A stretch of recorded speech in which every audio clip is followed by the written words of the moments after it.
ஜிப்பா தைக்கிறதா வெள்ளையை கலந்து ஜிப்பாயை போட்டு வெள்ளை வேஷ்டி வெள்ளை பேண்ட். அந்த குழந்தைக்கு நம்ம எப்படி பாலை கொடுத்து அவன் ஆவிக்குரிய அனுபவத்தில் வளர்ந்து எந்த நிலைமையில வரும்போது அவர்களா கர்த்தர் மாற பண்ணுவார். அந்த மாற்றம் உண்மையான மாற்றமா இருக்கு. கரங்களை தட்டி ஆண்டவரை மேம்படுத்தாமே, அந்த மாற்றம் தான் உண்மையான மாற்றம். இன்னைக்கு நான் ஏன் இதை சொல்லுகிறேன்? அப்ப இப்ப நீங்க சிலர் சொல்லலாம், பாஸ்டர் நான் இத்தனை வருஷமா கூட்டத்துக்கு வரேன், இத்தனை வருஷமா ஆலயத்துக்கு வரேன், எனக்கு நன்மை இல்லையே.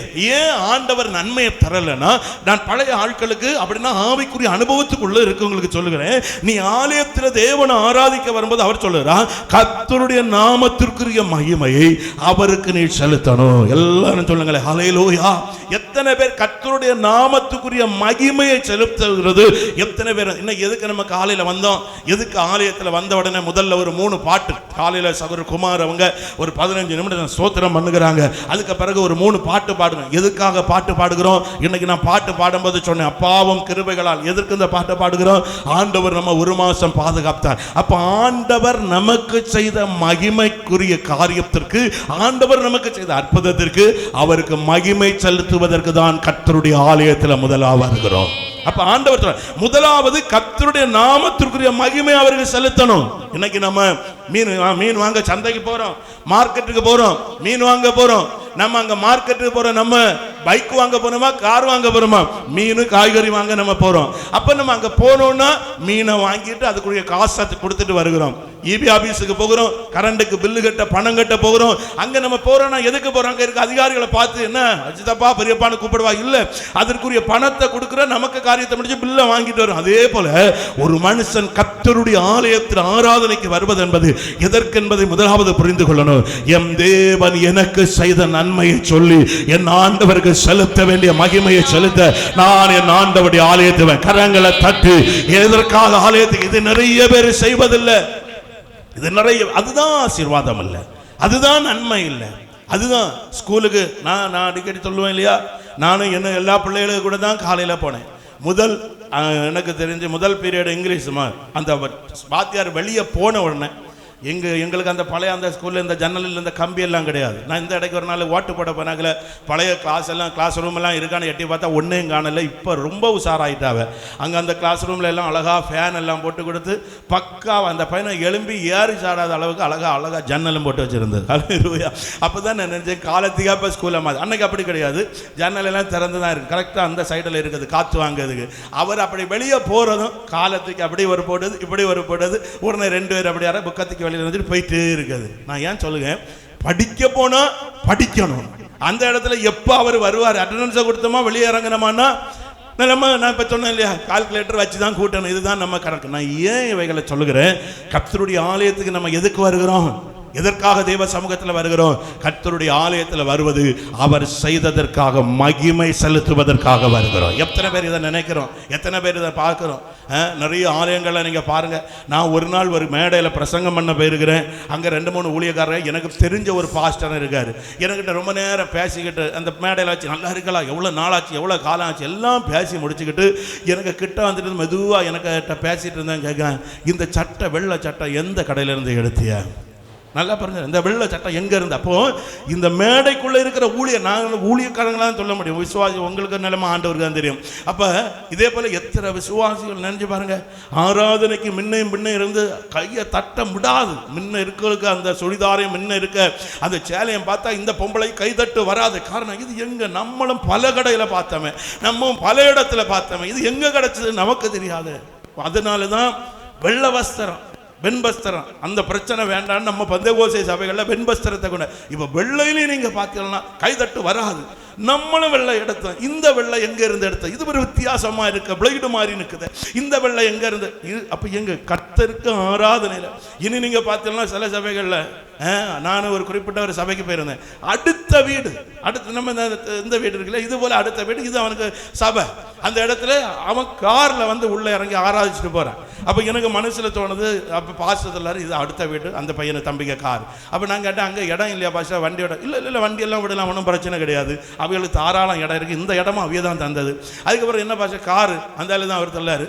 அவன் கார் வாங்கியிருக்கான்னு எல்லாரும் பார்த்து அவனை கண்டு பயரணும், அதனால அவன் இதில் இருந்து இதுவரை காரில் தான் வருவான். அப்படி சொன்னதோடு நிறுத்தினாலும் பரவாயில்ல. பாஸ்டர் அடுத்த எல்லாரும் கொஞ்ச நாள் தாண்டத்தில் காரில் தான் வருவான். இனி இப்போ நடக்க முடியலையா, வயரெல்லாம் பார்த்துல பயலுக்கு எங்கே போய் நிற்குன்னு இனி அவனுக்கு நடந்து வந்துக்கிட மாட்டாங்க. பாஸ்டர் மாதிரிட்டு ரொம்ப கவனமாக தான் இருக்கிறேன்.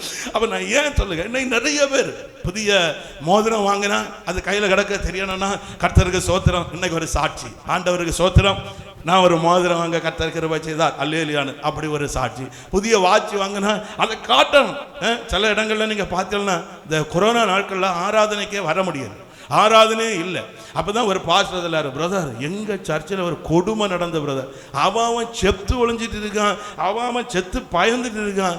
ஒரு சகோதரி அடிக்கடி போன் பண்ணி இந்த பாஸ்டர் மனைவிட்ட, சிஸ்டர் எப்ப ஆராதனை வைக்க போறிய, எப்ப ஆராதனை வைக்க போறிய, எப்ப? அந்த இவர் நினைச்சாரா நம்ம சபையில வாரையில இந்த பொம்பளை தான் இவ்வளவு வாஞ்சியாட. ஒரு நாள் இவருக்கு பாஸ்டர் மனைவி கேட்டான், என்னப்பா என்ன சிஸ்டர் இவ்வளவு நீங்க வாஞ்சியா இருக்கிறீங்க, நீங்க மறைஞ்சு ஒழிச்சாது வாருங்க ஆராதிக்கலாம். இல்ல எடுத்து வச்ச 3 புதிய சுடிதார் இருக்கு, அதை போட்டுட்டு நீங்க கூட்டம் வச்சாதானே போட்டுட்டு முடியும், இவன் வேற வெளியில கல்யாண வீட்டு ஒன்றும் கூட்டிட்டு போக மாட்டான். புரியுதா உங்களுக்கு? அப்ப ஆராதனை என்பது நிறைய பேர் தனக்கிட்ட இருக்கதை காண்பிப்பதற்காய், ஆராதனை என்பது நிறைய பேர் தான் யார் என்பதை காண்பதற்கு. நான் ஆண்டவருக்கு வசனத்தில் சொல்கிறேன், ஆலயம் உனக்கு ஆராதனை ஆசீர்வாதமா இருக்கணும்னா கர்த்தர் தெளிவாய் சொல்லுகிறார். என்ன சொல்லுகிறார் தெரியுமா?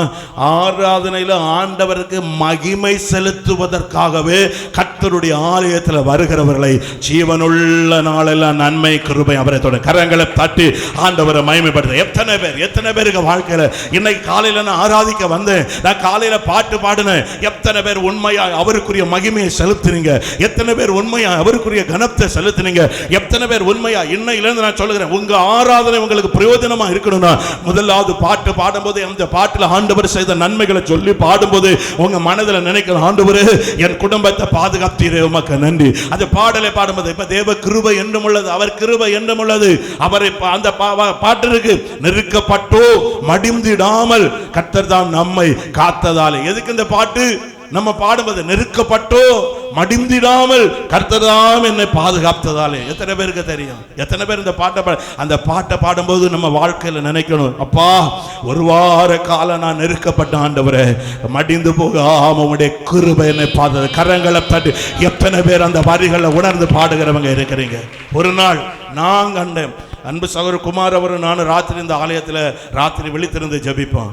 ஒரு நாள் நான் பார்க்கேன், நான் இதுக்கு முன்னே உங்கள்கிட்ட சொல்லியிருக்கேன், ஒரு பாட்டை பாடுறாரு, அவரு கண்ணுல இருந்து கண்ணீரா ஊத்துது. நான் அப்படியே பார்க்கேன். அடுத்து நான் அவர்கிட்ட கேட்க, அடுத்து சொல்லாரு, அந்த வரிகள் உண்மையிலே நான் அன்னைக்கு தான் என் மனசில் நான் சிலர் அப்போ நம்ம என்னதான் இருக்கலாம், சின்ன பிள்ளைகிட்ட இருந்து கூட நிறைய நம்ம கற்றுக்கொள்ளணும், நிறைய கற்றுக்கொள்ளுவோம். அந்த பாட்டை திருப்பி பாடாரு, கண்ணில் வந்து கண்ணீரா வடியுது. அதான் இருக்காரு, நீங்கள் கேளுங்க, நான் போய் சொன்னேன்.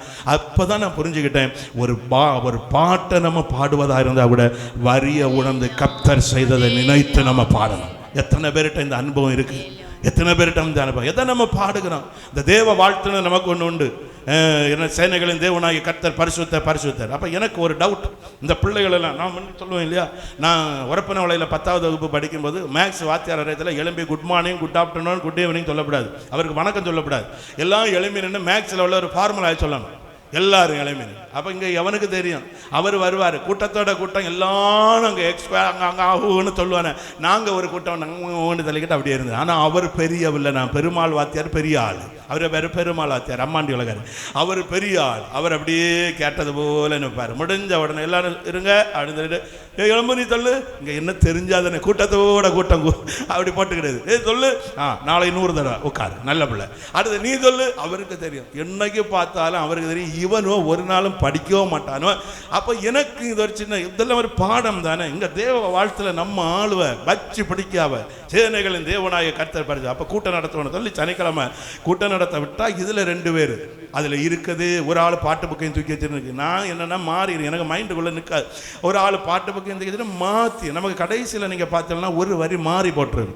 அதை ஒரே படிப்பு நடக்கும். அப்போ தான் எனக்கு தெரிஞ்சு. ஆனால் சிலர் கரெக்டாக பாடினாவே அப்போ தான் தெரியும், ஓஹோ யார் அந்த ஆத்மா இங்கே வந்து 20-15 வருஷம் ஆகும்.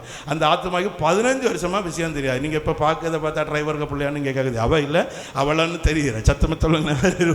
அப்போ நான் ஏன் தெரியல, எல்லாம் உத்தேச கணக்கில் அடி தான், எல்லாம் உத்தேச கணக்கில் கட்டைக்கதை எந்த ஒரு சத்தத்தை போட்டு விடுவான். சோத்திரம் சோத்திரம். இங்கே நான் பார்ப்பேன் ஒருத்தன் கை தட்டு நான் பார்ப்பான், ஒன்னையோட நான் குறைஞ்சவனா. அப்படியாவது ஆண்டவருக்கு நாமத்தை மகிமைப்படுத்துங்க, ஆண்டவர் உயர்த்தப்பட. நான் ஏன் இதை சொல்லுகிறேன், தேவன் ஆராதிக்க வருகிற தேவனுடைய பிள்ளைகளுக்கு நான் சொல்லுகிறேன், ஆண்டவருக்கு சமூகத்தில் பாடலை பாடும்போது அந்த வரிகளை உணர்ந்து நம்ம பாடணும். சத்தமா சொல்லுங்களேன். இன்னைக்கு நம்ம பாடணும், அப்பாவும் கிருபைகளால் என்னை காத்து கொண்டீரு. எத்தனை பேர் நம்ம அதை உண்மையா ஆண்டவரே நான் இங்கே நின்று பரிசுத்த பலிபீடத்தை பார்க்கும்போது தெரியும், அநேகர் உண்மையாக பாடுவதை உணர முடியும். சிலர் அப்பாவும் கிருபைகளால் என்னை காத்து கொண்டீர், அது சும்மா அப்படி போகும். பிள்ளைகள் பாடம் படிப்பாங்க பார்த்துக்கலாம், நம் நாடு இந்தியா, நம்ம மாநிலம் தமிழ்நாடு, இப்படி படிக்கிறதுல சில பிள்ளைகள் நம் நாடு இந்தியா, அது நமக்கு பார்த்தா தெரியும். இந்த இதில் வசனம் சொல்லும்போது கவனிச்சிருக்கலாம், கர்த்தரின் மேய்ப்பராக இருக்கிற நான் தாழ்ச்சி அவர் என்ன பிள்ளை. இதை என்னன்னா இது மனப்பாடம் கட்ட கட்ட கட்ட அடிக்குமே தவிர அதுக்கு உள்ள என்ன இருக்குன்னு தெரியாது. ஆனால் சில பிள்ளைகள் சொல்லுவாங்க, கர்த்தர் என் மேய்ப்பராக இருக்கிறார் நான் தாழ்ச்சிறேன். அப்போ அவன் கரெக்டாக படித்து உள்ள யாத்தி கிளியராக வச்சிருக்கான்னு அர்த்தம். ஒப்புவிக்கிறதில்ல, மனதுக்குள்ள பதிச்சிருக்கான். இன்றைக்கு ஆண்டவர் ஆராதிக்க வருகிற தேவ ஜனமே, உன்னுடைய வார்த்தை உன்னுடைய பாடல் வெறும் வார்த்தையாக இருக்கக்கூடாது. உனக்கு ஆராதனை ஆசீர்வாதமாக இருக்கணும்னா அந்த வரிகளை உணர்ந்து நீங்க பாடணும். எல்லாரும் சத்தமாக சொல்லுங்க ஹல்லேலூயா. அந்த வரிகளை உணர்ந்து, அதுதான் என்ன அழகா சொல்ல, கர்த்தருடைய நாமத்திற்குரிய மகிமையை அவருக்கு செலுத்துங்கள். ஆண்டவருக்குரியது. இன்னையிலிருந்து நீங்க ஒரு முடிவு எடுக்கணும். ஆண்டவரே, உமக்கு ஆலயத்தில் நான் வரும்போது ஆண்டவர் எனக்கு செய்த பாடலா, அந்த பாடல் நேரம் கர்த்தர் எனக்கு செய்ததை அந்த மகிமையை நான் உமக்கு செலுத்துவேன். சொல்லுகிறவங்க மட்டும் கரங்களை தூக்கி ஒரு அல்லேலூயா சொல்லுங்க. அல்லேலூயா. இதுவரை நான் இதை செய்யல. நான் ஏன்னா ஏன் ஆலயத்துக்கு ஆராதனைக்கு வந்து ஆசீர்வதிக்கப்படலைன்னா, ஏன் ஆலயத்துக்கு வந்து ஆராதனை நன்மை குடும்பங்களுக்குள்ள வரலைன்னா, ஆண்டவருக்கு ஆராதனையின் ஒவ்வொரு பகுதியை நம்ம செய்யணும்.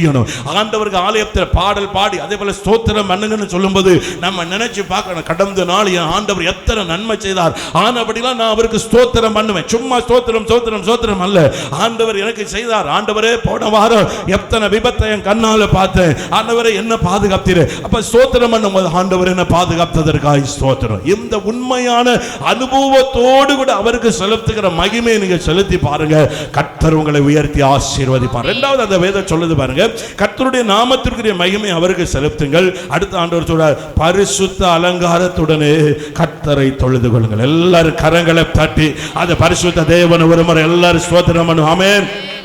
இரண்டாவது, அவரை ஆராதிக்கிறவர்கள், ஆராதிக்கிற வருகிறவர்கள், ஆண்டவர் சொல்கிறாரு, பரிசுத்த அலங்காரத்துடனே கர்த்தரை தொழுது கொள்ளுங்க. ஆண்டவர் இதை எதிர்பார்க்கிறார்.